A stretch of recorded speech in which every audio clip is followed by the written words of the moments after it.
يا اخي الحكومه تريدنا نبصم على المرسوم بقانون وخلاص، نقفل ناخذ اغراضنا ونروح. هذه مساله مو اختصاصنا احنا، يعني على الحكومه ان يعني تتدبر الامر. البوصله الحقيقيه ينبغي ان توجه للمسؤولين عن هذا المشهد المخزي.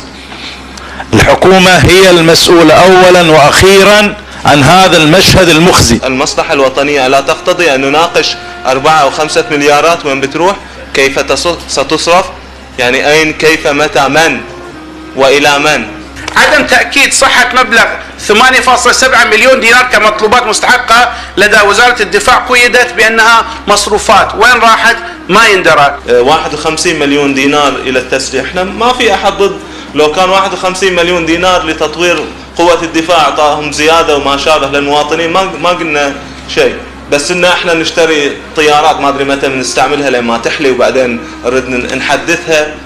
ماذا يعني إخفاق الحكومة في تنفيذ ميزانية المشاريع المقررة بمقدار 135 مليون دينار بما يمثل 36% من ميزانية المشاريع دون توضيح لسبب عدم تنفيذ هذه المشاريع؟ إذا لم يعالج هذا الموضوع بهذه الآلية ستكون هناك حالة من هروب الشركات المالية من البحرين. مثلما نعمل ونسعى لجعل البحرين جنة للمستثمرين، دعونا نفكر بأن نجعلها كذلك للمواطنين.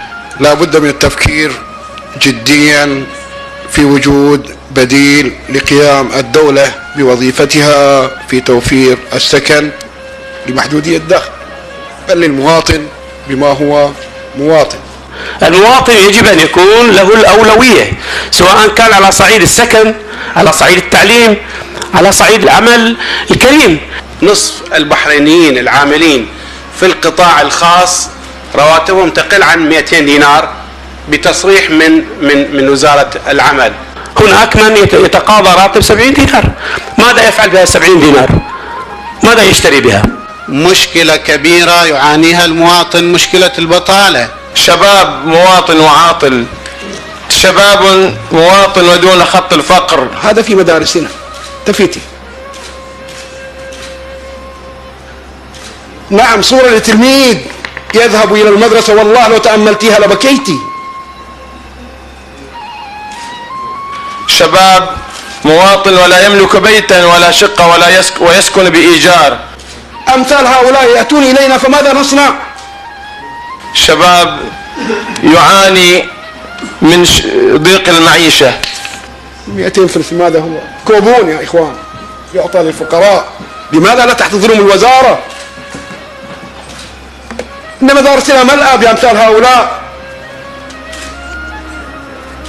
تجنيس بلا حساب، أرض تباع وتوهب بلا حساب، دعم نفطي وغاز في غير موضعه، استثمار بلا تحكم على حساب ابن الوطن، عمالة أجنبية سائبة تجول وتصول، معاهدات بيع وشراء مضى عليها عقود ترهق كاهل الوطن والمواطن.